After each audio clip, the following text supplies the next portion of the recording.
تو میں بتا رہا تھا کہ یہ دعا کو فیشن نہ بنا لینا چاہیے کہ بینر لگ رہے ہیں اور ایک انٹرٹینمنٹ ہو رہی ہے. ایک جگہ مسجد میں گیا, امام صاحب نے وہاں بھی کہیں لگایا ہوگا بینر کہ رات کو رو رو کے دعائیں ہوں گی. اب کیا ہوا, میرا بیان تھا ختم قرآن کے موقع پر وہاں, تو بیان کے بعد وہ انہوں نے لائٹیں بجھا دی. مجھے کہا دعا کرائیں, میں نے کہا میں نہیں کرا رہا. میں نے کہا میں آپ کے اس پروگرام کا, دل میں نے سوچا بھئی یہ آپ کے پروگرام کا حصہ ہے, آپ ہی کرائیں. اب میں نے دیکھا یہ بیچارے بہت کوشش کر رہے ہیں کہ روئیں, کیونکہ بینر پہ کیا لکھا ہوا ہوگا. اب رونا آ نہیں رہا. پبلک بولے کہ یار ہم لوگ کو اس لیے بلایا تھا, کوئی کہاں سے آیا ہوا ہے, کوئی کدھر سے آیا ہوا ہے. اب وہ صاف لگ رہا تھا کہ اوور ایکٹنگ ہو رہی ہے. اوور ایکٹنگ نہیں ہوتی کہ یار نہیں آ رہا ہے, تو ایسے موقع پہ تو اور بھی نہیں آتا, وہ تو اپنی کیفیات ہے. تو اس لیے اس چیز کو اتنا مسلط نہ کیا کریں. اصل چیز کیا ہے, عمل.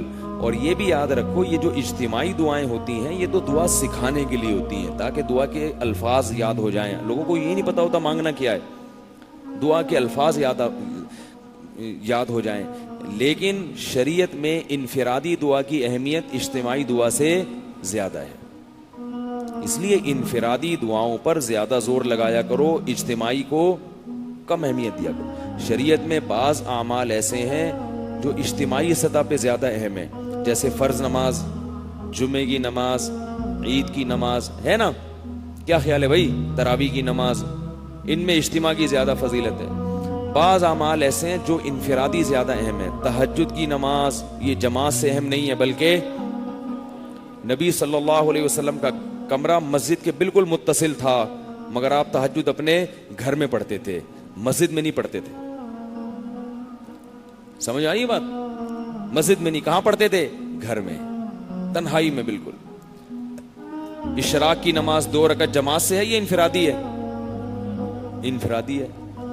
تو دعا کے بارے میں تو اللہ نے فرمایا ادعوا ربکم تضرعا وخفیا, اپنے رب کو پکارو عاجزی کے ساتھ اور خفیہ, چپکے سے.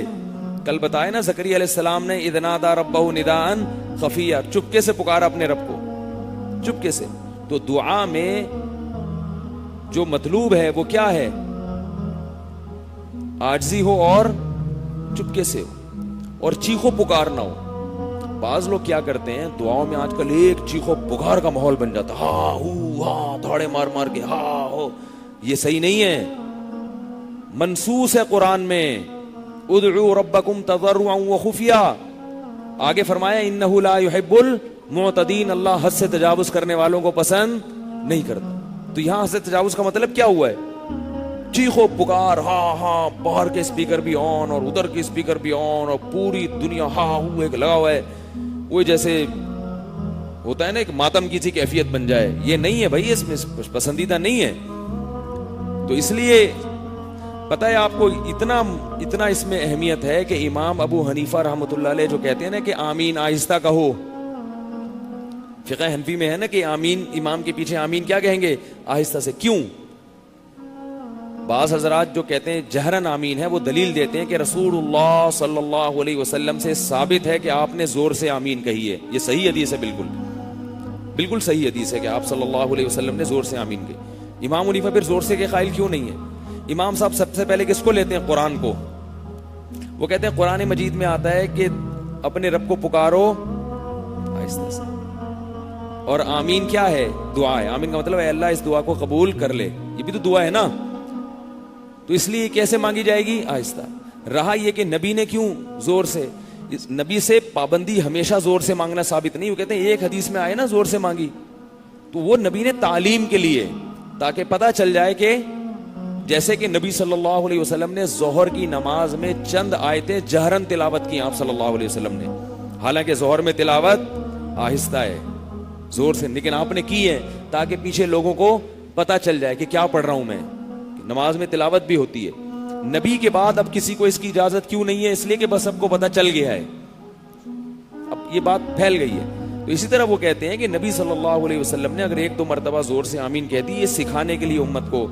اصل حکم کیا ہے, آہستہ ہے. تو آہستہ آمین پر بھی روایتیں. تو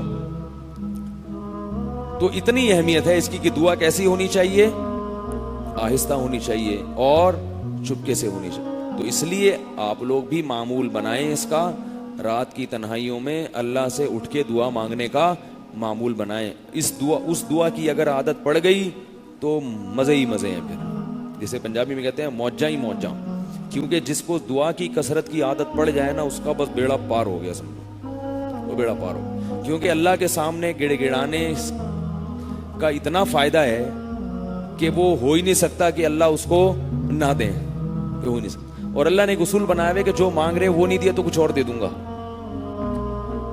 تو پھر تو موجہ ہی موجہ ہے کہ نہیں ہے. لیکن ان لوگوں کے لیے جن کو اللہ پر ایمان ہے.